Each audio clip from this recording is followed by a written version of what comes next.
नमस्कार, दक्ष दर्पण और देश कल तक में आपका स्वागत है। आज हम एक सामाजिक बात करना चाहेंगे। बात यह है कि आधुनिक समाज में भौतिकता के दौर में जी रहे हम लोग व्यापक दृष्टिकोण को दरकिनार कर छोटी छोटी संकुचित बातों में उलझने से बाज नहीं आ पा रहे। जातीय प्रतिबद्धताएं हमारे आगे बढ़ने में बाधा बन रही हैं। इस सिलसिले में मुख्यमंत्री मनोहर लाल को लेकर की गई जातीय टिप्पणियां चर्चा का विषय बनी हुई हैं। आज हम भी इसी विषय पर चर्चा करते हैं। यह सर्वविदित है, एक सच्चाई है कि पूरे हरियाणा में सबसे कम छुआछूत है, लेकिन यहाँ राजनीति हमेशा से ही जाति के आधार पर होती रही है और आज भी हो रही है। यह हालत तो तब है जब यहाँ आर्य समाज के प्रचार प्रसार के कारण पाखंड, अंधविश्वास, जाति पाति के खात्मे पर और शिक्षा के प्रसार पर काफी काम हुआ है। हरियाणा में आज नहीं, संयुक्त पंजाब के समय भी राजनीति जाट गैर जाट के नाम पर होती रही है। हमने पहले भी एक उदाहरण दिया था कि 1962 में तत्कालीन संयुक्त पंजाब के मुख्यमंत्री प्रताप सिंह कैरो, जिन्हें लोग एक क्लासिक पॉलिटिशियन के रूप में जानते हैं, उन्होंने हरियाणा क्षेत्र के झज्जर विधानसभा क्षेत्र में एक मजबूत जाट नेता प्रोफेसर शेर सिंह को हराने के लिए यही जाट गैर जाट का फॉर्मूला इस्तेमाल किया और भगवत दयाल शर्मा को गैर जाटों के प्रतिनिधि के रूप में सामने लाकर प्रोफेसर शेर सिंह को चुनाव में शिकस्त देने का काम किया। आपको ये भी बता दें कि प्रोफेसर शेर सिंह का हरियाणा बनवाने में और हरियाणा को स्थापित करने में बहुत बड़ा योगदान था। संयुक्त पंजाब में उन्होंने हिंदी आंदोलन चलाया और प्रताप सिंह कैरो के समक्ष कई बार ऐसी परिस्थितियां पैदा की कि वह बैकफुट पर नजर आए। प्रोफेसर शेर सिंह जब केंद्र में मानव संसाधन मंत्री बने तो उन्होंने अपनी कलम से रोहतक में एमटी यूनिवर्सिटी बनाई। जब वे सूचना और प्रसारण मंत्री बने तो हरियाणा में पहला रोहतक में रेडियो स्टेशन बनवाया। जब वे रक्षा मंत्री बने तो हिसार को कंटोनमेंट मतलब छावनी बनाने का काम किया। यह बातें हम इसलिए बता रहे हैं कि वह बहुत मजबूत नेता थे। उन्हें जातीय समीकरणों को हथियार बनाकर चुनाव में हराया गया था। इस हकीकत को जान लेना बेहद जरूरी है। अब भी मीडिया के लोग जब भी समीक्षा करते हैं या कैलकुलेशन करते हैं तो जाट गैर जाट, जोड़ तोड़, दलित, पिछड़े, ब्राह्मण, गैर ब्राह्मण, गुज्जर, राजपूत के नाम पर समीकरण बनाते हैं। इनके बिना परिणामों का पता ही नहीं लगाया जा सकता। जाति पाति की यह मानसिकता नेताओं के काम भी आती है और नेताओं के खिलाफ भी जाती है।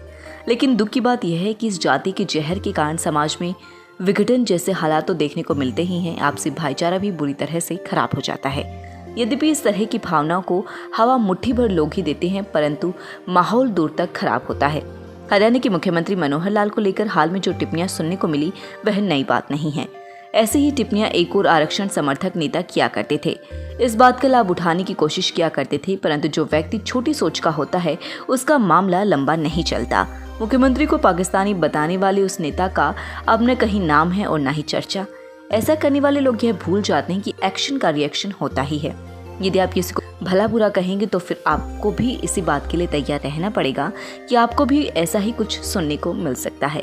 सम्मान उसी व्यक्ति को मिलता है जिसका दृष्टिकोण बड़ा होता है। मुख्यमंत्री मनोहर लाल को एक बार फिर पाकिस्तानी बताने की बेवकूफ़ी करने वाले लोग यह भूल रहे हैं कि पहले तो यही जान लेना जरूरी है कि जो पाकिस्तान छोड़कर भारत आए उन्हें तो हिंदुस्तानी छोड़कर कुछ और संज्ञा ही नहीं दी जा सकती, क्योंकि पाकिस्तानी तो वह है जो भारत से पाकिस्तान गए या वह जो पाकिस्तान में रह गए। बेशक उन्हें धर्म बदलना पड़ा। जो पाकिस्तान से भारत ही आ गए वे तो लुट पिट कर आए हैं, अपना सब कुछ वहीं छोड़ कर आए हैं।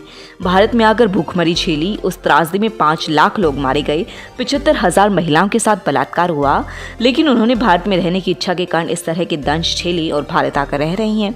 यह मेहनत की, खुद को साबित किया और आज हिंदुस्तान की अर्थव्यवस्था में इन्हीं लोगों का बहुत अधिक योगदान है, जिन्हें अकल के अंधे, बेवकूफ़, जाहिल और जलील लोग पाकिस्तानी और रिफ्यूजी बताकर उनका उपहास उड़ाने और खुद को श्रेष्ठ बताने की कोशिश करते हुए जनता के सामने एक्सपोज हो रहे हैं। ऐसे असामाजिक लोगों की नज़रों में तो उड़न सिख मिल्खा सिंह भी पाकिस्तानी था, रिफ्यूजी था। वह रिफ्यूजी, वह पाकिस्तानी जिसने पाकिस्तान में जाकर पाकिस्तान के धावक अब्दुल खालिक को उनके राष्ट्रपति, प्रधानमंत्री, पाकिस्तान के आवाम के सामने धूल चटाकर हिंदुस्तान का नाम पूरी दुनिया में रोशन करके दिखाया। इस तरह की मानसिकता वाले लोगों को याद रखना चाहिए कि मुख्यमंत्री मनोहर लाल का जन्म भारत विभाजन के बाद 1954 में रोहतक जिले के गांव निदाना में हुआ।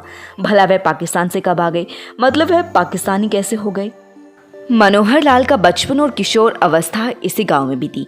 इसी बात के कारण उनमें देहाती संस्कारों का तो समावेश है ही। उन्होंने खेत में एक किसान के रूप में उसी तरह से काम किया जिस तरह से देहात में सब किसान परिवार किया करते थे। मुख्यमंत्री मनोहर लाल कई बार स्टेज से यह बात कहते हुए दिखाई देते हैं कि उन्होंने बेशक हल तो नहीं चलाया, लेकिन खेत के सारे काम अपने हाथ से किए। यहाँ तक कि खेत में सब्जियां उगाई और साइकिल पर ले जाकर सब्जी मंडी में भी उन्हें बेचा है। इसी संदर्भ में वह कहने से भी नहीं चूकते कि आज जो लोग अपने आप को किसान बताकर राजनीति करते हैं, मतलब किसानों के नाम की राजनीति करते हैं, उन्होंने कभी खेत में काम करके नहीं देखा। इस मामले में वह उन सब लोगों पर भारी पड़ते हैं, परंतु क्योंकि श्री मनोहर लाल का जन्म एक पंजाबी परिवार में हुआ, इसलिए खेत में काम करने वाले मनोहर लाल किसान नहीं कहे जाते। और जिसका जन्म कृषक बहुसंख्यक समुदाय में हुआ और जिन्होंने खेत में दराते या खुरापा भी हाथ में नहीं देखा है, उन्हें सब किसान मानते हैं, किसान बताते हैं, किसान के रूप में स्वीकार करते हैं। यहाँ तक कि मुख्यमंत्री मनोहर लाल गाँव के रिश्ते नातों को भी उतनी ही संजीदा से निभाते थे जितने कि देहात के और लोग होते हैं। एक बार उन्होंने विधानसभा में बताया था कि वे कई बार अपने गांव निदाना से पैदल चलकर अपने नान के मामा के गांव मदीना जाते थे। उस समय आनंद सिंह दागी मदीना गांव के सरपंच हुआ करते थे और उनके मामा अमीलाल आनंद सिंह दागी के साथ पंच हुआ करते थे। मुख्यमंत्री बोले, मैं आनंद सिंह दागी को देखकर यह सोचा करता था कि मैं उन्हें भाई कहूँ या मामा। विधानसभा में उपस्थित आनंद सिंह दागी ने कहा, जी सही है, आपके मामा मेरे साथ पंच हुआ करते थे। इसी पर बीच में ही विधायक डॉक्टर रघुवीर कादियान बोल पड़े, कहने लगे, सीएम साहब मामा नहीं भाई कहो जी। यह बात इसलिए कही जा रही है कि मनोहर लाल जिन्हें पाकिस्तानी बताने की कोशिश कर रही हैं, उसी धूल मिट्टी में पले बढ़े, खेले और स्थापित हुए, जिस मिट्टी में मदीना निदाना और आसपास के गांव के अन्य भाई बंधु रह रही हैं और पले हैं। बताओ वहां पाकिस्तान कहां से आ गया?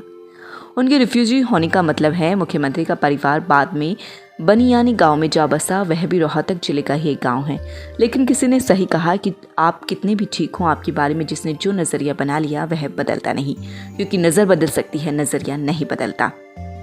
आज भी बहुत लोग ऐसे हैं जिन्होंने मुख्यमंत्री मनोहर लाल से केवल इसलिए एलर्जी है कि वह पंजाबी है या वह नहीं है जो वे हैं। हमने मदीना आनंद सिंह दागी और भाई या मामा वाला दृष्टांत इसलिए और यह बताने के लिए प्रस्तुत किया कि मनोहर लाल संस्कारों से और विचारों से मूल रूप से एक देहाती व्यक्ति हैं। यह अलग बात है कि वे बाद में दिल्ली में और दूसरे शहरों में और गाँव को छोड़ आए। हरियाणा के पूर्व मुख्यमंत्री चौधरी भजन लाल यह कहते कहते मर गए कि वे जाति से जाट हैं, परंतु रिकॉर्ड दिखाने के बाद भी किसी ने यह बात नहीं मानी और ना ही आगे मान पाएंगे। अब व्यवहारिक बात करें तो इसमें कोई संदेह नहीं है कि चौधरी भजन लाल के परिवार का ताल्लुक जाट जाति से है। यह बात राजस्व रिकॉर्ड में भी पता की जा सकती है। उनकी जमीन के राजस्व रिकॉर्ड से यह पुष्टि होती है कि वे जाति से जाट हैं। उनका गोत्र मांझू है। बिश्नोई तो धर्म है, ऐसे ही जैसे जैन धर्म है। जैन धर्म में बेशक अधिसंख्या लोग बनिए हैं, परंतु जाट भी जैन है और पहले भी रहे हैं। सोनीपत जिले के लोगों को पता है कि पुरखास गांव के पुराने लैंडलॉर्ड सत्येंद्र नांदल पप्पू के पिताजी स्वर्गीय चौधरी लालचंद धर्म से जैन हुआ करते थे, जबकि जाति उनकी जाट है। अब यदि वे धर्म के जैन हैं तो क्या जाति के जाट नहीं रहेंगे? जानकारों को पता है कि किसी जमाने में जम्भो जी महाराज ने 29 मतलब 20 और 9 नियमों पर आधारित एक धर्म की शुरुआत की थी जिसे बिश्नोई कहा जाता है। इसमें काफी जाट भी शामिल हो गए थे। माझो और गोदारा गोत्र के काफी लोग बिश्नोई बने। यही कारण है कि जाटों में यह गोत्र पाए जाते हैं। यह विडंबना ही है कि हम समाज में दोहरे मापदंडों की बात करते हैं। जो बात हमें सूट करती है उसे प्रचालित कर लेते हैं, अपना लेते हैं, जो नहीं करते उसे छोड़ देते हैं। प्रत्यक्ष को प्रमाण की जरूरत नहीं। समाज में जब सब लोग एक बात को मानते हैं कि गोत्र ब्लड रिलेशन का प्रमाण है, मतलब समझा जा सकता है कि गोत्र के लोग कहीं न कहीं रक्त संबंधी हैं। परंतु कुछ गोत्र मुख्य रूप से जाटों में भी हैं और रविदास समुदाय के साथ साथ कुछ और वर्गों में भी हैं, परंतु जब सामाजिक बात आती है तो लोग सरेआम फर्क करते हैं। ऐसा क्यों? या तो मान्यता गलत है या आपकी स्वीकृतियाँ गलत है। जिस व्यक्ति में जिस कौम में दम है वह तो आगे निकलेगा ही, परंतु वह आगे नहीं निकल पाएगा तो फिर उसकी गिनती पीछे वालों में ही रहेगी। एक उदाहरण समझने के लिए बहुत है। हरियाणा में जाट बहुसंख्या में है। उनकी कोशिश रहती है कि हरियाणा का मुख्यमंत्री भी जाट बने। ऐसा ही पंजाब में होता है। वहाँ जट सिख कोशिश करते हैं कि मुख्यमंत्री जट सिख ही बने और दोनों जगह बनते भी रहे हैं। दूसरी तरफ उत्तर प्रदेश है, वहाँ जाटों की संख्या कम नहीं है। विधानसभा की कम से कम 50 सीटें ऐसी हैं जहाँ जाट निर्णायक स्थिति में है। उत्तर प्रदेश में कुल 403 सदस्यों की विधानसभा है। 2007 में जब मायावती उत्तर प्रदेश की मुख्यमंत्री बनी उस समय पूरे उत्तर प्रदेश में केवल एक जाट MLA बना था और वह था भगरा से पंकज मलिक, जो कांग्रेस के टिकट पर जीते थे। इस समय भी उत्तर प्रदेश विधानसभा में कुल जाट विधायकों की संख्या 10 है और 10 के 10 भारतीय जनता पार्टी से हैं। इनमें से एक सहिद्र चौहान रमाला राष्ट्रीय लोकदल की टिकट पर जीते हैं, परंतु बाद में भाजपा में शामिल हो गए। यह बात इसलिए बताई जा रही है कि हमेशा वही नहीं होता जो हम सोचते हैं या चाहते हैं। अब अगर बहुमत के आधार पर लोकतंत्र की व्यवस्था के कारण भारतीय जनता पार्टी सत्ता में आ गई और बहुमत के आधार पर लोकतंत्र की व्यवस्था के अंतर्गत एक पंजाबी मुख्यमंत्री बन गया, तो इसे कुंठा के रूप में देखा जाना गलत होगा। हमें यह नहीं भूलना चाहिए दूसरे लोग भी मुख्यमंत्री बने हैं जो पंजाबी नहीं थे, वह भी इसी व्यवस्था के तहत बनी, बहुमत के दम पर नहीं बनी। ऐसे में बेवजह किसी को भला बुरा कहना, अपमान करने का प्रयास करना, कुंठावश उल जलूल बातें करना किसी भी रूप में उचित नहीं कहा जा सकता। आज जरूरत समाज को बांटने की नहीं बल्कि सद्भावना और भाईचारा बढ़ाने की है, और नेता चाहे वह राजनीतिक व्यक्ति हो या किसान हो या सामाजिक व्यवस्था में किसी संगठन का नेता हो, उसे तोड़ने का नहीं जोड़ने का काम करना चाहिए और संकुचित विचार को छोड़कर व्यापक दृष्टिकोण का परिचय देना चाहिए। यह समय की भी जरूरत है। एक तरफ तो कुछ किसान नेता यह कह रहे हैं कि आंदोलन के कारण किसानों में, समाज में भाईचारे की भावना मजबूत हुई है और आंदोलन में धरने पर कोई धर्म, मजहब, जाति पाति इस बात लेश मात्र को भी देखने को नहीं मिलती। वहीं अगर उनका ही कोई रहनुमा इस तरह की हल्की जातीय टिप्पणी करेगा तो इससे उसे या उसके अनुयायियों को कोई लाभ होने वाला नहीं है। जो बड़ा सोचेगा वही बड़ा बनेगा। इधर उधर की बातें करने वाले लोगों को तो हमारा वही संदेश है कि खुद के लिए जिए तो क्या जिए ए दिल, तुझे जमाने के लिए। सबको यह मानकर चलना चाहिए कि हम अच्छे हैं या हम बुरे हैं या सही हैं या गलत, इस बात का फैसला हम नहीं, समाज करता है। चंडीगढ़ से दक्ष दर्पण और देश कल तक के लिए धर्मपाल वर्मा की रिपोर्ट।